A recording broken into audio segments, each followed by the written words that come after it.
नमस्कार, जोहार, आदाब। क्लीन न्यूज झारखंड में आप सभी श्रोताओं का स्वागत है। तो चलिए जानते हैं खबर को विस्तार से। रांची के बुंडू सूर्य मंदिर में 25 और 26 जनवरी को लगेगा टूसू मेला, निकलेगी आकर्षक झांकी। रांची के बुंडू स्थित सूर्य मंदिर में 25 और 26 जनवरी को टूसू मेले का आयोजन किया गया है।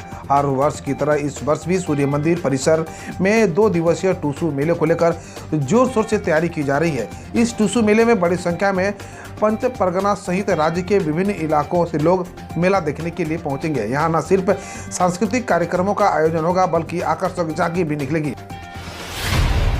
ड्रॉप आउट बेटियों को स्कूलों से जोड़ने के लिए चलेगा विशेष अभियान। समीक्षा बैठक में सीएम हेमंत ने दिए कई निर्देश। खतियानी जोहार यात्रा के क्रम में मुख्यमंत्री हेमंत सोरेन ने मंगलवार को चाईबासा में 2 जिलों की समीक्षा बैठक की।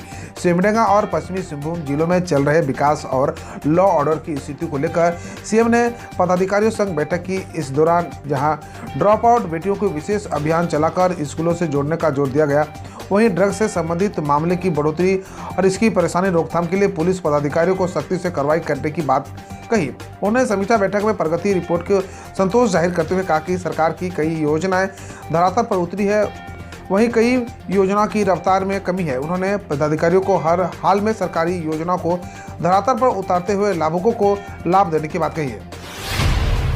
झारखंड की बेटी आशा किरण बारला ने एथलीट में बढ़ाया मान, लेकिन आज भी है हाथ खाली।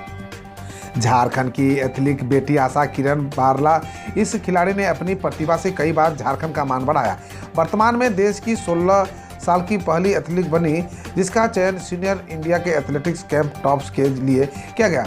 झारखंड के लिए सबसे बड़ी उपलब्धि थी, लेकिन अपने राज्य का इतना मान बढ़ाने वाली इस एथलीट के हाथ आज भी खाली है।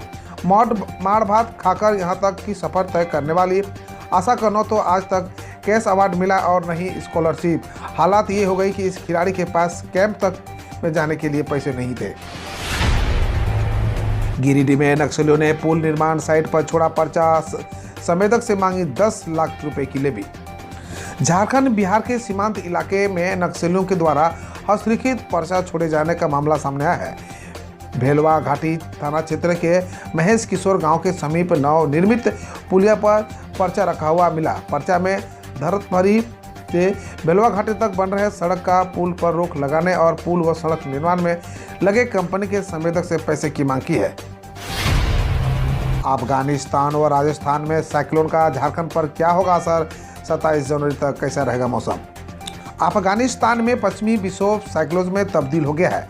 राजस्थान में भी एक साइक्लोन तैयार हुआ है। इसकी वजह से कई जगहों के मौसम बदल जाएंगे। झारखंड में मौसम लगातार बदल रहा है। अगले 27 जनवरी तक मौसम कैसा रहेगा, इसकी जानकारी भारतीय मौसम विज्ञान विभाग ने रांची स्थित मौसम केंद्र के वैज्ञानिक ने दी है। उन्होंने कहा है कि आने वाले दिनों में झारखंड में आसमान में आंशिक रूप से बादल छाए रहेंगे। मिड डे मील घोटाले के आरोपी संजय तिवारी के खिलाफ ओडिशा में भी प्राथमिकी दर्ज जाने क्या है मामला। मिड डे मील घोटाले में आरोपी संजय तिवारी के खिलाफ ओडिशा में भी एक प्राथमिकी दर्ज की गई है। मेसर्ज नवदुर्गा कंस्ट्रक्शंस कंपनी के प्रबंधक निदेशक विराट चंद्र डागरा ने यह प्राथमिकी दर्ज कराई है, जिसमें संजय तिवारी पर दस्तावेजों में जालसाजी करने का आरोप लगाया है। प्रदूषण निदेशालय द्वारा जल्द ही ओडिशा में दर्ज इस प्राथमिकी को जांच के लिए CRI के रूप में दर्ज किया जाएगा। न्यूजीलैंड के खिलाफ तीसरे वनडे के लिए भारतीय प्लेइंग 11 घोषित। न्यूजीलैंड के कप्तान टॉम वेल्थम ने मंगलवार को इंदौर में भारत के खिलाफ सीरीज में तीसरे आखिरी वनडे में टॉस जीतकर पहले गेंदबाजी करने का फैसला लिया। भारत ने अपने पिछले प्लेइंग 11 में 2 बदलाव करते हुए पेसर मोहम्मद शमी और मोहम्मद सिराज की जगह उमरान मलिक व युजवेंद्र चहल को टीम में शामिल किया था। RBI ने नियमों के उल्लंघन पर 2 बैंकों पर लगाया 27,50,000 जुर्माना। भारतीय रिजर्व बैंक ने विभिन्न बैंकिंग नियमों का उल्लंघन करने को लेकर अहमदाबाद के नूतन नागरिक सहकारी बैंक पर 26 लाख का जुर्माना लगाया है। इसके अलावा RBI ने महाराष्ट्र के सोलापुर स्थित समर्थन सहकारी बैंक लिमिटेड को भी बैंकिंग नियमों का पालन करने के लिए उसे 1.5 लाख का जुर्माना लगाया है। गणतंत्र दिवस पर केवल भारत में बने हथियारों का प्रदर्शन करेंगे आर्मी। ANI के मुताबिक इस बार होने वाली गणतंत्र दिवस परेड में थल सेना केवल भारत में निर्मित हथियारों का प्रदर्शन करेगी। परेड से पहले मंगलवार को सेना ने दिल्ली में इंडिया गेट पर भारत में बने K-19 ब्रज विजर मुख्य युद्धक tank Arjun anti tank guidance missile Nag और आशा एयर डिफेंस मिसाइल समेत अन्य हथियारों का प्रदर्शन किया जाएगा। दिल्ली सरकार ने 26 जनवरी से 31 मार्च तक की अवधि के 6 दिनों को घोषित किया ड्राई डे। दिल्ली सरकार ने 26 जनवरी से 31 मार्च तक की अवधि के 6 दिनों के ड्राई डे घोषित किया है और इन दिनों में शराब की बिक्री प्रतिबंधित रहेगी। इन दिनों में गणतंत्र दिवस, गुरु रविदास जयंती, स्वामी दयानंद सरस्वती, महाशिवरात्रि, होली और रामनवमी समेत शामिल है।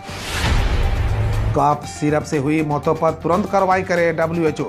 विश्व स्वास्थ्य संगठन ने एक कफ सिरप से हुई मौतों के बाद दुनिया के देशों से तुरंत कार्रवाई करने की अपील की है। अक्टूबर 2022 में WHO 3 ग्लोबल मेडिकल अलर्ट जारी कर चुका है। WHO ने कहा है कि जिन कफ सिरप को पीने से बच्चों की मौत हुई है उनमें डाइथिलीन ग्लाइकोल और एथिलीन ग्लाइकोल का उच्च स्तर पाया गया। कर्तव्य पथ पर गणतंत्र दिवस समारोह में ई टिकट धारियों को मुक्त यात्रा कूपन देगी दिल्ली मेट्रो।